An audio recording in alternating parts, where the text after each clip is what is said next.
Lining up, final groups trying to get themselves into position. It is time to go racing here, folks. The first wheel-to-wheel action of this year's USF Pro Championships event here in Toronto. 2x2 out of turn number 11. Look for the punch-off, look for the green flag. It's time to go racing into turn number 1. And we are underway. Green, green, green. And here they come down into turn number 1, 2, 3 wide. A couple drivers going deep into the inside of the corner like Mac talked about. Everybody clean and green thus far. They'll work their way into the corner. This tough part here is on cold tires. These cars slip and slide around, especially the drivers trying to go back onto power coming out of turn 1. Here's the big run down the long Lakeshore Boulevard, back straightaway. Garcia leads, he's going to pull to the inside, but we've got a challenge on the outside already. Here we go. Not surprising, Sam Corey tried around the outside. Big move to the bottom. One driver bouncing off the wall. That was G3. Archero's trying to go to the inside a little bit. Corey's going to move to the inside, down to the inside. Turn number 5. Book it. Sam Corey goes to P1. Great opening lap for Corey as he's able to get by. Archero's back there in the number 63 wheel in it. Everybody trying to get anything they can here on the opening lap. Out of turn number 7. Back through to turn number 8. Corey takes the lead early. Garcia slots into second. Third right now is the 3 of Max Taylor. And I want to see the driver P4 maybe missing the wing on the front of that car. Mac, did you pick that up? Yeah, I think that was Evagor's Papasavas. It seemed like he lost that wing fighting with the 2 Paps boys up front there in the middle sector. Well, there you go. It's going to be tough for Papasavas. He's going to have to really watch it here with no front wing. You're not going to have that front down force you need coming out of this corner here. Turn number 11. It'll be tough for Papasavas. He's going to start losing spots, I would believe. He's going to hope for a yellow flag to get in and get that wing changed. But there's a big move there. I think that was Evan Cooley making a move by. Cooley, I think, up a couple of spots as well. No, Carson Eder into the wall, coming through turn number 1. And this is going to be big for Papasavas. He's going to be able to get in and get the wing change. Left front damage there. Yellow flag will come out. They'll let them race for a couple of corners here right now, kind of settling in. And then we'll see the yellow. Here's a big move further back as well. Argeros is going to get a spot, I think, to the inside of Cox. So Argeros has been a man on the move. Everybody digging here at the very end. Oh, almost sideways there. Corey may have lost a spot. I think, yeah, Garcia's back by. So Max Garcia able to go to the inside, going to return the favor in turn 5. We may not go yellow. It all depends on whether or not Carson Eder was able to get off the track. As Mac talked about coming out of turn 1, can you get back to the outside into the runoff? Yeah, there's a runoff there on the outside. There's 2 options. So there's one where you can go straight in the braking zone, and then there's another kind of on the exit of turn 2. So if he managed to get that car in a safe place, we might stay green. A shout out to him for getting that done. Papasavas brings the number 6 machine into pit lane. Garcia goes back to the lead. Second spot here right now, as we know, is Sam Corey. Third, I believe, is Max Taylor. Fourth, I think, Cooley. As we'll watch them kind of line things up here now. Again, just getting around in the opening couple of laps. A couple of drivers further back had some issues as well. I saw that occur and kind of shake down a little bit. So watching drivers all get themselves into position. Let's bring up live timing here. The one I have on my screen's not working right now. It's showing Liam McNeely as the leader, so the live timing right now is not correct. We're going to work on that right now to see what we can do for those of you at home. But indeed, drivers settling in. I'll tell you, that was a big move to get back for Max Garcia. Mac, you lead the opening lap, you lose it, and then lap turn number 5. How crucial is it for a driver to come right back at it and put themselves back up front? Yeah, I think Corey knows he has pace, right? And so does Garcia. They're teammates, so they have to play nice. I think, Sam made a mistake coming out of turn 5 there. Max was able to take advantage, and now he's got that lead back. He knows he has machinery to win, so he's going to look to stretch that gap now. Here's the crazy thing is they both have different mindsets, right? Coming into this championship right now, it's a pretty good lead for Max Garcia, right? He's got 304 points. Corey back in third with 259. So there he is, 45 points back. He's got to beat his teammate every time at the end of the season. So Corey's going to keep digging for sure. But I'll tell you this, top 3 drivers in the points currently run in the top 3 as well. Not in that order, but the cream always rises to the top. These guys up front are doing a great job. That's why they're fighting for the championship here this weekend. Again, lining them up, coming out of turn number 1. Had a couple of drivers further back that had some issues. We'll still wait for live timing to get caught up here right now. Some minor issues on it, so we're going to be flying by what we can see visually. There's Garcia, there's Corey, there's Taylor. They come out of turn number 3 over to turn number 4. Evan Cooley now up into the 4th spot. 5th spot, I think, is Eddie Beswick, started in the 10th position. Beswick in the exclusive Auto Sports Corpay machine, having a great run now up into position. Being told the number 2 machine has retired. Thomas Schrag out of the race as well. So Thomas, one of the drivers who had some issues.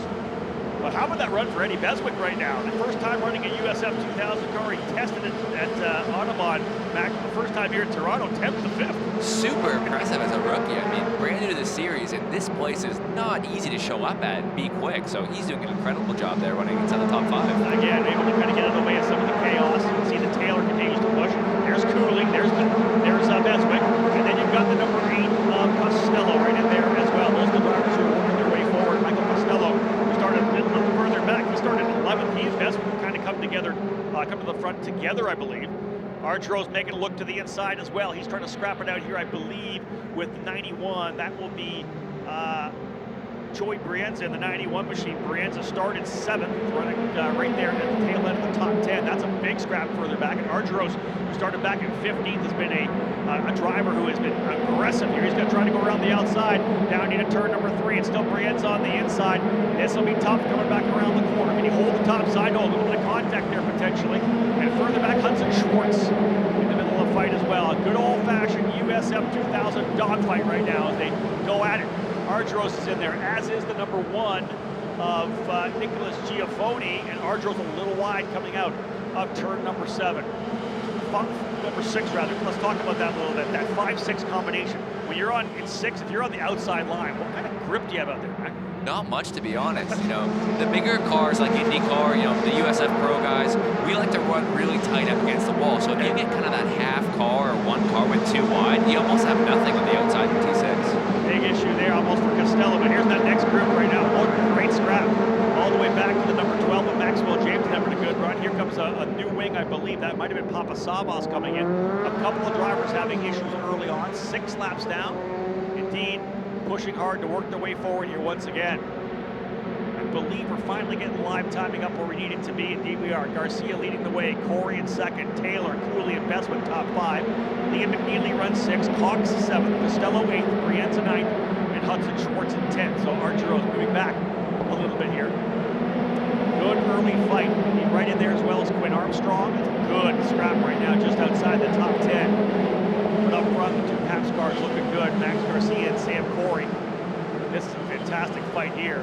Hey, and a pretty good run for the number 12 as well of Maxwell Jameson. He's right in the middle of that fight. They run with some pretty quick guys. You know he's one of your teammates over at D-Force, and Maxwell having a good run here. Yeah, I mean, Maxwell did a good job. I think if you are a driver that can avoid the chaos in the first few laps here on the streets of Toronto, you're always going to end up with positions gained. So keep your nose clean, stay out of trouble, and see what you can gain through attrition. Exactly that. Chase Bacon did not start. I believe I told you he had that issue with the qualifying. They weren't able to get that car back running, so Chase Bacon will look forward to tomorrow's race to get himself back to the track here in Toronto. Carson Etter, as we know, the contact that he had in turn number 1, damage to the left front for Carson. Thomas Schrag as well. He's, we know, into the pit lane, so it looks like he's still in pit lane. Papa Savas comes back on the track, having lost a couple of laps repairing the damage to the front of his Jay Howard machine. That's tough for Papa Savas, who was in the championship fight. You just can't do that, Matt. With 5 races to go at DNF, all but puts you out of championship contention. Yeah, I think any day where you don't finish the race is a bad one if you're a championship contender. And missing those points, I mean, the gap's only growing to Garcia, right? His only job this weekend would be to try to beat those guys that are ahead of him in the championship. So, I mean, that could be tough mentally as a driver. That's it. Great pass here in a couple. Joey Brienza getting caught out. Hudson Schwartz able to go around the outside of him coming through turn number 3, inside of 4, inside of 5, and then has allowed Giafoni to come through as well. And I believe another car, might have been, let's look further back here. Giafoni got through. Also G3 Argeros indeed. So Brienza kind of got hung out to dry on the outside of turn number 4 and 5. There's not much you can do there when they just start streaming into the inside of you. So Brienza falling all the way back. I want to say potentially the 12th position. There's the 22 right there. Got a good run here for Hudson Schwartz. Now 10th position. Actually, he may be up to 9th right now. Again, all these drivers settling in midway through this race here. Garcia 7 laps into the books here now. Garcia leading, Corey 2nd, Taylor 3rd. Top 3 drivers in the championship, all right there. But Garcia looking to put a P1 in the books. Max points, continue to try to stretch away here if he can.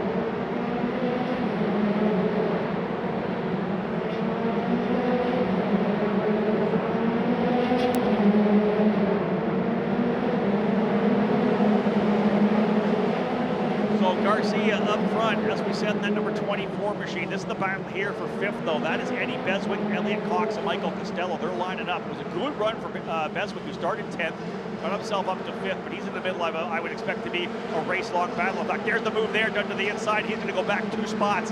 What a good pass there by Elliott Cox. Not the place you'd expect. That was, I think, coming down from 6 over to 7.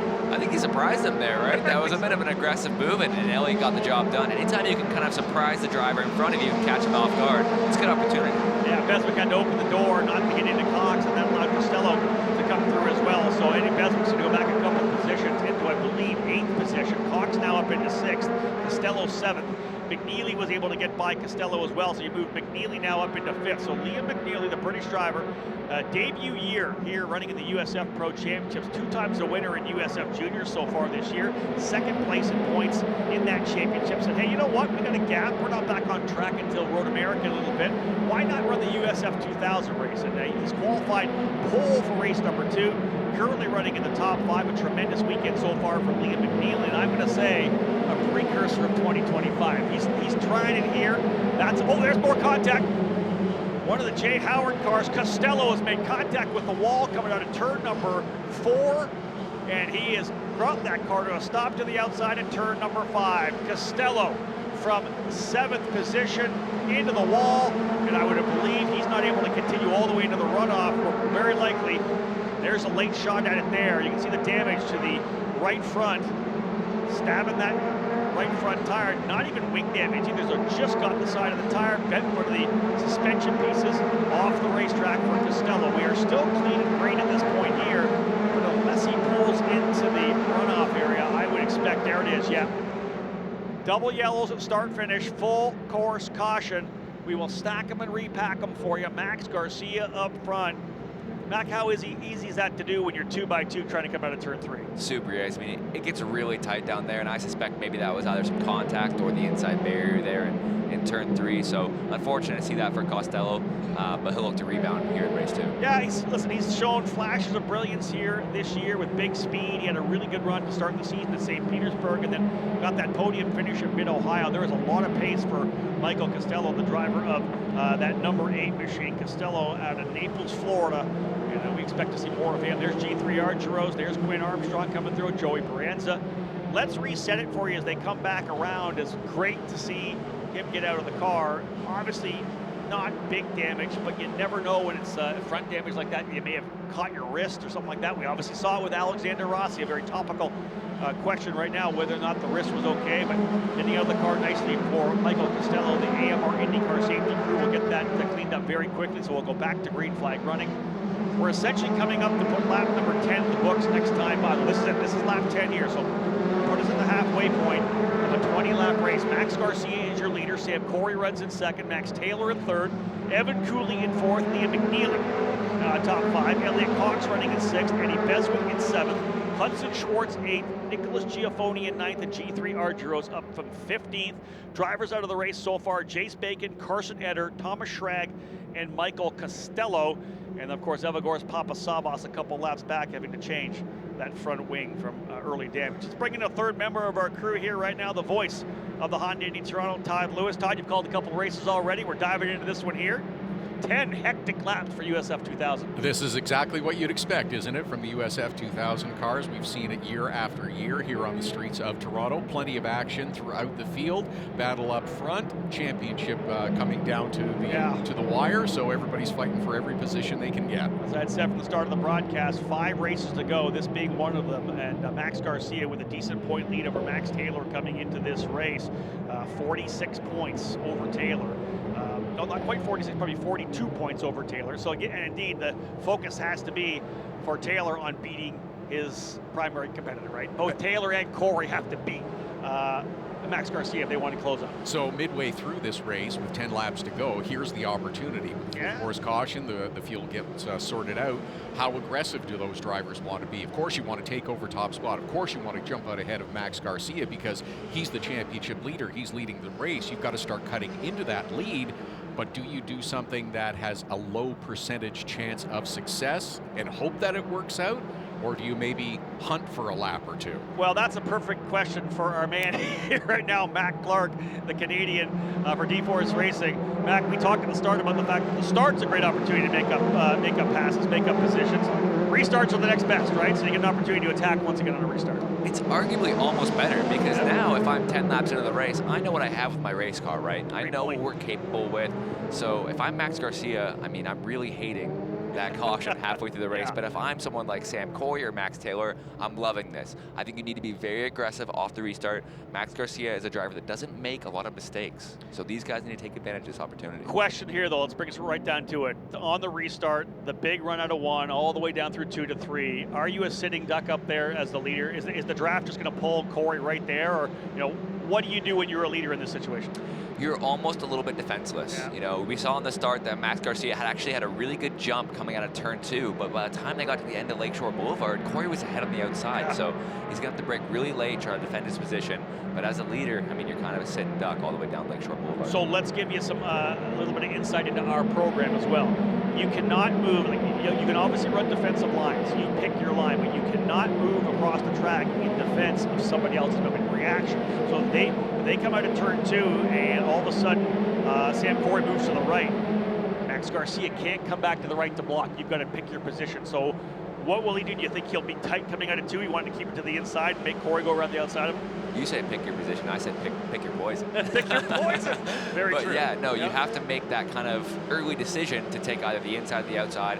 I suspect that Max Garcia will elect to take that inside line because that will give him the best chance in turn 3. Pace car heading to pit lanes. We're back to racing here. They'll get that restart as they come out of turn number 11. Max Garcia is going to have the opportunity to get the first run down into turn number 1, but I guarantee you that Sam Corey, who battled it out tooth and nail with him at Mid-Ohio, is going to do it again here. He knows he has to beat his teammate if he's going to win this championship.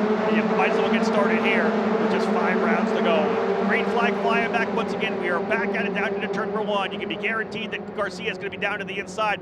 Both those drivers doing a good job here. Everybody fighting further back as well. And in fact, there's a move already, I believe, to the lead, and that is Corey able to get by down the inside. I believe maybe a little wide out of the corner for Garcia. And right there, Corey goes immediately to the lead. Now this is going to put Garcia on the defense right now because he has got right behind him Max Taylor. So this is going to be huge around the outside. Look at Cooley trying as well. Evan Cooley trying to go. Does he get to 3rd? Cooley around the outside. Book it. He'll go to P3. So Taylor gets pushed back into the 4th spot. Corey goes to the lead. Beswick fighting it out there as well, further back there with Giafoni. Now, I'll tell you, cautions can breed cautions. These drivers doing a good job so far, side by side up through 4 and 5. Excellent racing here in USF 2000, but a fantastic push for Sam Corey to take the lead. Garcia's done a great job to be able to stretch away, and there's a good move there. Taylor going back by Evan Cooley. So Taylor lost the spot but takes it back. Now Cooley's having to fight himself out here with Elliot Cox. Cox on the inside, Cooley on the outside. He'll take the spot over to turn number 10. Back out to 11. You can see how wide these drivers are coming out here. Further back, give themselves a little extra room. And once again, the 3 championship contenders find themselves lined up. Oh, big late move to the bottom. Book it. Taylor to the inside now. Max Taylor knows he's got to beat Garcia as well, and he puts him back to P3. So the excitement we expected is happening. Big run down the straightaway now. Can Taylor get the draft? No, it's going to be side by side. Here comes Garcia on the outside. He's trying to take 2nd back. Corey's going to take the lead. Who's got it coming into turn number 3? Taylor, I think, still with the inside position. Garcia has to give it up. Mac, you're caught on the outside like that. You'll do your best, but eventually you've got to give up on the outside. Yeah, you have to kind of learn to live to fight another day. Yeah. And with Max Garcia leading the championship, he's a smart driver. He's taken this into realization and been, kind of with the thought process that I need to score points today. I need to make sure that my championship lead doesn't disappear like that. And he and I talked about that. He'll go after race wins, but he's thinking championship in the back of his mind a little bit. If he's really consistent, doesn't make those mistakes, again, who's the first driver out of the top 5 that had issues? Evagoras Papasavos lost the front wing and some aggressive racing early on. Pretty much out of the championship right now with that issue right there, right? So you try not to be the guy that makes the mistake. 100%, yeah. You got to be super consistent, especially in a tight field like this. No mistakes and definitely no DNFs. 14 laps down, 6 laps remaining as they come back around here again. This is a great race here in USF2000 to fight further back. You see Hudson Schwartz is up there in the middle of a scrap here with Elliott Cox. He has been really good here and stepping up over the second half of the season. Schwartz out of Virginia trying to make that move for Pabst Racing. They've already got a couple of drivers up front. How about side by side further back? Yeah, that is 5th, 6th, 7th, 8th, all right there. Schwartz trying the outside of Elliott Cox. Who else is diving in there? G3 Argyros, Eddie Beswick's in there as well. You gotta watch yourself coming up because you can run out of room on the outside of that corner. That could be contact with a couple of D-Force cars further back. Indeed, yeah, one's into the wall. Oh, there's Beswick together as well. Beswick and the number 9 of Liam McNeely together in turn number 5. McNeely already unbuckled on the car, not happy with him at all. I think Beswick's blaming McNeely, McNeely blaming Beswick. And I said before, cautions breed cautions. Side by side into turn number 5. Hopefully we're going to get a chance to look at that. Look at McNeely. Mac, talk a little bit about the frustration when you're running as well as both these drivers were to have an incident like that in turn 5. Emotions run high underneath the helmet. It's something you always hear from drivers, so understandable reaction there for those two. Unfortunate to see them crash out there in turn 5, but they'll have another chance here in race 2. Yeah, again in race 2, Liam McNeely is going to start from the pole position, but I think he's moving up to P5. He was pretty happy where he was running. That's going to help Nicholas Giaffoni. He'll go to 6th, and Hudson Schwartz to 7th, Armstrong 8th, Argyros 9th, and Brienza 10th. Here's the issue right now, 5 laps to go. Do they go red and bring them into pit lane potentially to try to preserve the race laps? We have lots of time still left on the clock, I believe. This could hand the win to Corey because that feels like a significant cleanup. We do have a replay of this, so here you go, coming to the inside. Big move down the bottom for Quinn Armstrong. Oh, they're all going to pinch in there. There's the corner to the inside, side by side. I have a feeling Armstrong may get to the side of Beswick. Have a look at the other side here. Yep, Armstrong, I think, potentially touched the left rear of Beswick. He gets through, no damage to the car of Armstrong, but you can see they were 3 wide coming through turn number 5. And Mac, I think you'll tell us from experience, 3 wide does not work through there. Yeah, and I think the issue there was, especially McNeely on the outside had no idea they were 3 wide going into the corner. So, he kind of got out, thought it was all Eddie Beswick's fault, but not enough information there to make a decision. There was an incident further back, I believe, between a couple of the D-Force drivers, Brady Gold and I think Lucas Fricuri got together on the exit of turn 3, coming up to turn number 4. This is the damage we just saw. If we can see that replay again, I would love to have a look at it now, and we'll let Mac have a really good look. Let's bring a driver analyst who's actually a driver, not just me making my own comments, but we'll have another look at that if we possibly can. And again, I think you're perfectly right. Obviously, Beswick's in the inside. You expect him. There we go. Here, have a look at it again here, Matt. Yeah, it looks like Armstrong kind of up the inside, almost half committed there, and 3 wide just is not going to work, especially in turn 5. It's narrow. There's a concrete transition there, so there's not a lot of grip offered to the drivers. Too many cars in one corner. Yeah, and listen, Eddie Beswick's in the middle of it, right? He's turning into the corner. Obviously, he's looking at the corner, starting to look up. He can see the wing of Armstrong coming in, knowing he can't then fully pinch down. So he's trying to open the wheel a little bit. McNeely on the outside fully thinks it's Beswick, and I'm sure they'll have a talk later. Like, dude, I had somebody on the inside of me, and there was nowhere I could go. Yeah, if you're Beswick in that position, I mean, you don't really have a lot of room to work with. You have a car on your inside, a car on your outside, not much you can do there. Indeed. Todd, what do you think of that one? I was going to ask Mac if you could go 2 wide through corner number 5, but I'm pretty sure it's impossible to go 3 wide through corner number 5. But as you said, it's too many cars trying to find your way through. But again, that's the difficulty of you might be able to see the car to your left if you're the driver in the middle, but you may not notice the car on your right. And it's just, it happens so quickly that everyone gets caught up and collected. Yeah, just not enough space there for 3 cars to go through that corner at a relatively quick pace, right? I mean, they're jockeying for position, trying to be as late as possible on the brakes, and I just don't think that one was ever going to work out. And Mac, think about where your eyes are at that corner. You're rolling into the corner. You're not looking at the apex anymore. You've already turned to the apex. You're already looking out to your exit point, right? So there's Beswick because he knows he's here. He's looking out. Alongside him over here is McNeely. You kind of know he's there, but you got to expect he's backing out as well. You're not going to try the outside of me coming through 5. What are you doing there, right? Yeah, you think there's no way, right? He's not going to try to hang that move. Unfortunately, he was wrong about that one. Well, listen, as Charlie Kimball, one of our race directors, has said, if you're in that kind of a position, have in your mindset, what's your exit strategy? So what was the exit strategy for Liam McNeely there? There wasn't one. He was essentially committed to the outside, and I think they probably would have been fine had not had another driver to make it 3 wide on the inside. being told that all 4 of those drivers involved are being taken to medical to make sure everything is fine. So Brady Gold and Lucas Facuri, that was the incident that happened back in turn 4, coming back up the hill. They made contact with each other, light contact. One driver was into the wall, driver's right. And then, of course, further up the road in turn number 5, we saw that 3 wide coming into the corner. The contact between Eddie Beswick and Liam McNeely. They are now classified 13th and 14th.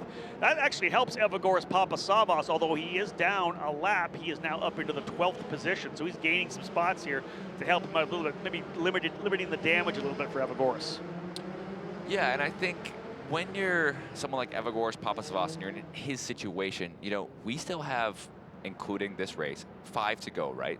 4 laps left in this. Yep. Things can still happen. The championship fight for him is not over mathematically whatsoever. Yep. So he needs to keep his head down and do whatever he can for the remaining 5 races to try to close that gap to Max Garcia. And we kind of saw the way that they were getting things cleaned up here. And we'll say this again and again and again, folks. The AMR IndyCar safety team, the absolute best in the business. Not only are they fantastic when, number one, they get to the damaged cars so quickly.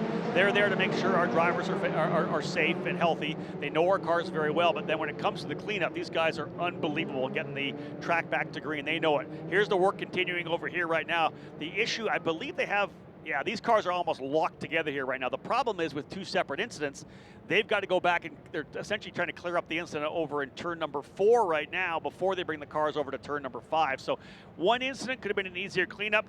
This thing may go yellow right to the very end of this one. Yeah, and the AMR safety team, I mean, they're world class. They do a great 100%. job.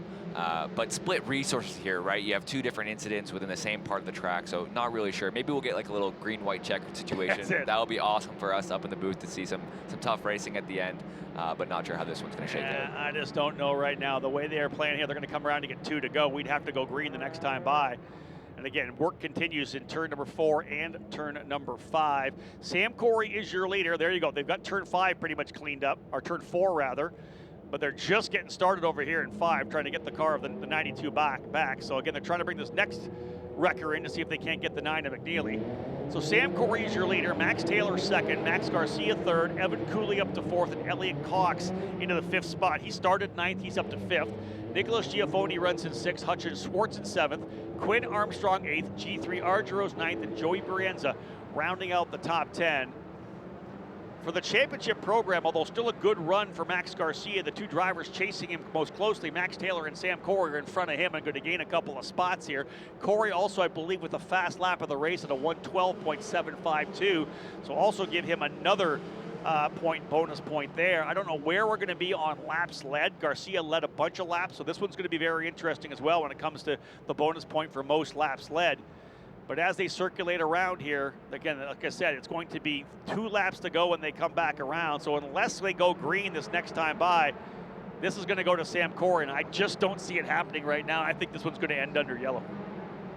Yeah, I think the AMR crew out there is doing their best that they possibly can, but it's looking like a finish under yellow. And you can see the urgency, right? They were like, we want this thing to go back to green. They were trying to get that car in there. There's the number 10 machine of Lucas Facuri. They've got 4 already cleaned up, but like we said, there is still work to be done in turn number 5. 2 separate incidents are unbelievably tough to get done at the same time with a limited amount of resources. So it looks to me, unofficially, that Sam Corey may be getting this victory after a fantastic restart, be able to get by Garcia, and then Garcia having to battle with Max Taylor as well. So a white flag will be shown next time by, as I had said, but they'll slowly crawl their way down the back straightaway. And the bottom line is they're just, we're just not going to be able to get it done. It would be nice to see green and white to have that one more dash down the back straightaway. But right now, these drivers doing the best they can to get these tires cleaned up. And I'll tell you, I know race control is absolutely ready to crawl them from like turn 5 all the way over to turn number 8 to potentially let them loose. But again, as I said, it just doesn't look good right now in terms of how much work. Yeah, there's just too much work. Look at how hard they're working here right now. They're trying to see if we can't go back to green for one more. And they could, the crew could always pull right behind the wall there. This is looking so close right now. Mac, what do you think as a driver? If you're up front, you're like, no way. If I'm leading this race, if I'm Sam Corey, you know, I am... You're pushing the pace car? Exactly. You know, I'm right up in his mirror trying to see if he can go any faster so we can get the white flag and end this thing under yellow.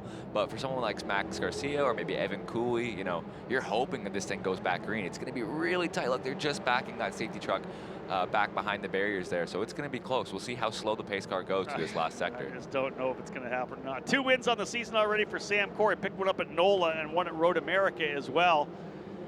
Again, I just don't see it out. Lights are still on the pace car. They're doing what they can over at turn 5. Kudos, but there's just only so much you can do. Once they get the white flag, it will be done. The checker flag will be shown next time by. And again, the pace car stays out, so Sam Corey is going to win his 3rd race of the year. He's going to close up by probably about, I want to say, 8 points, I think, maybe 8 points on Max Garcia. He was back significantly. He was 45 points back, so make it potentially just the 47 now. So hey, listen, interesting for him. Like I said, no, what did I say? It was 46 points back, so lose maybe 8, I think. It all depends on fast lap of the race, and of course most laps led. So gain those 8 points back, man. And listen, you've done this before. There's 5 races. You keep 8, all of a sudden you're battling for a championship on race number 3 in Portland. I was going to say, Sam Corey has done his job today. His only job was to finish up front, beat his teammate, and preferably also finish ahead of Max Taylor. He achieved that. Yeah, it could be 37 points when it's all said and done here. Again, he does have the fast lap of the race with a 1:12.752, and just a bit quicker than Garcia. In fact, just about 400s quicker than his teammate. Todd, this is close stuff. So you're saying there's a chance? Yeah, there's a chance. I love it. And that's just what that's what every driver wants. Mac will agree. Is just, if I've got an opportunity, just give me a shot and I will take it. Sam Corey's looking at those 4 races left in the calendar, and he knows that he has that chance. So that's awesome motivation for him, and he's going to be, foaming at the mouth to get back out on the racetrack and see if he can't get ahead of Max Garcia again. So checker flag will fly this next time by. Kudos to the AMR IndyCar safety team to do whatever they could to potentially get us back to green flag racing. It wasn't going to happen. Sam Corey is going to come away with his 3rd win of the season. Max Taylor in 2nd, Max Garcia 3rd. Evan Cooley just on the outside looking in. P4 for Evan. Started in the 6th spot. A strong run for Evan, and he's been really good in his 2 events running here in USF2000. He'll be back in his juniors car at Road America on the 2nd weekend of August. Elliot Cox, another strong run. Remember, 6th place in points. He's trying to move up into the top 5 if possible. He's P5. Nicholas Giaffoni, another good run coming off a podium at Mid-Ohio. That's good for him. Hudson Schwartz as well. He finishes 7th. Quinn Armstrong in 8th. G3 Argyros in 9th. Joey Brienza rounding out the top 10. Championship contender Evagoras Papasavas, although he's down a lap, is going to end up in 12th position after the chaos. And here comes our pace car back around. Sam Corey made it happen when he needed to. Super aggressive on the restart, was able to make the move and work his way by. Max Taylor did the same thing. He needed to get by Garcia too to tighten up the championship as well. So both drivers, 2nd and 3rd, coming into the championship, end up getting themselves back closer to Max Garcia. But Sam Corey for Pabst Racing, the driver to Cornelius, North Carolina, will take the victory here in Toronto. Corey, his 3rd win of the season, and he will be a happy man. And it works out for Todd, for you and I, because we're going to have Sam in the booth with us for the USF Pro 2000 race this afternoon. So he'll be in a good mood. Mac, listen, he won. He's in the booth. We expect you to go to the front. Maybe there's like the opposite of the commentator's curse. Right. It's like a little like roles reversed. I'm hoping it works out that way. This is the expectation for you now. No pressure. No pressure. No pressure. No pressure at all.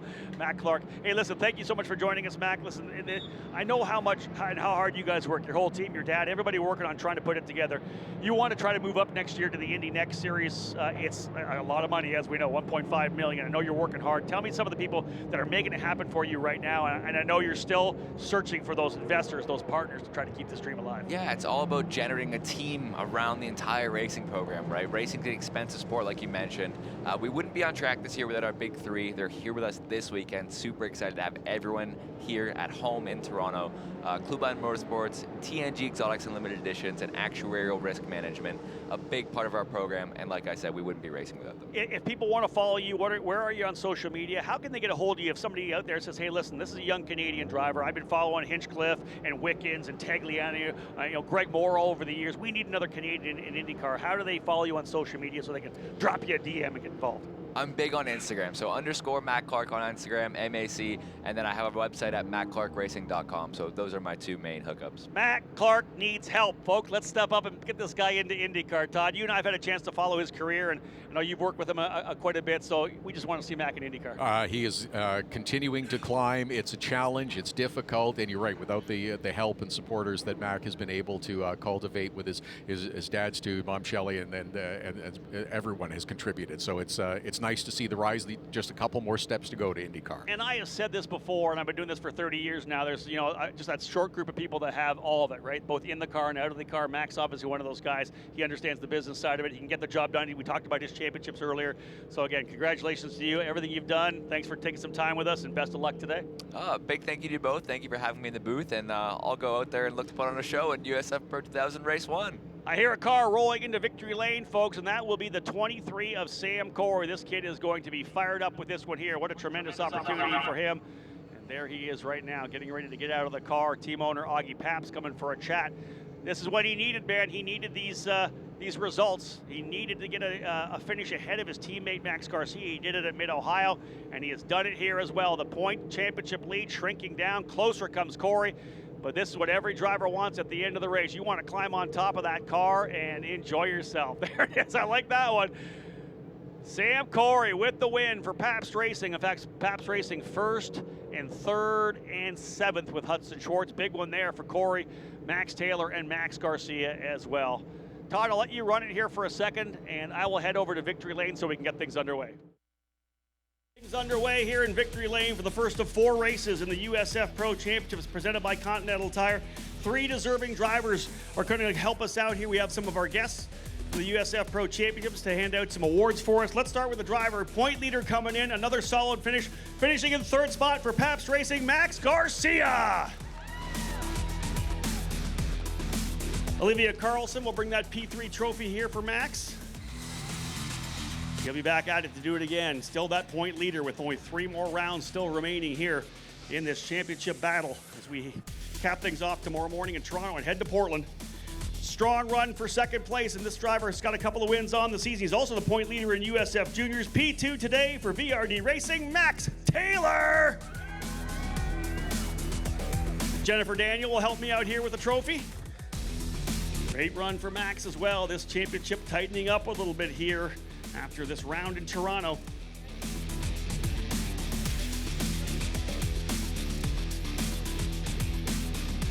Again, the guests from USF Pro Championships helping us out here. One more spot on the podium. He's done it twice earlier this year. This was big, folks, to try to keep himself in the championship, try to get the scholarship. The winner today, folks, from Pabst Racing. Put your hands together for Sam Corey! Sam, how big was this? You needed it. Yeah, we needed it today. I mean, it was massive. The car was amazing. It was definitely a long race. I was hoping it didn't go back green, the greedy side of me, but no, it was amazing. I can't thank these Pabst guys enough. The car was just unbelievable today. A great pass for the lead on the start. He got back by you, and then the restart, you went on the attack again. Yeah, we lost it back on the start and just had to keep chipping away at him. So we were catching him little by little, and then we got the yellow flag, so that was kind of nice and got him on the restart. So just, again, can't thank these Pabst guys enough, my family, everybody that helps me out. It means a lot. Well done. Get on top of the podium, my friend. Sam Corey, folks, with the win. And Kendra Castle will help me out here. Kendra, come on up here with that P1 trophy. Excellent job. A couple of Pabst cars on the podium. VRD Racing as well. But for Sam Corey, his 3rd win of the season. Crucial for him in this championship battle to come away with the victory.